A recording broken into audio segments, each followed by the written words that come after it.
Umentri rangba ka sarkar jala ukanat ke sangma ula kran chai ba Nym Weng yu ba Lahkmen Rymbui naga Shuki ka bakmi iki kam kor bari haka jala kumbala dawar ka seng BJP nakadaw bo ba Lahkmen umshula la mantela ka miki kam khayi ba chalando yong bi an haka jala. This is opinion, and that's opinion of the political party.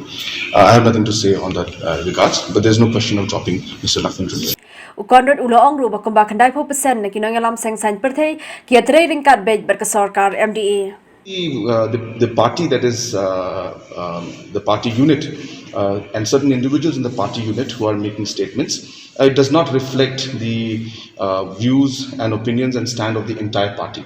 If you look, almost 90% of the party leaders are working very closely with the MDA colleagues and the other coalition partners.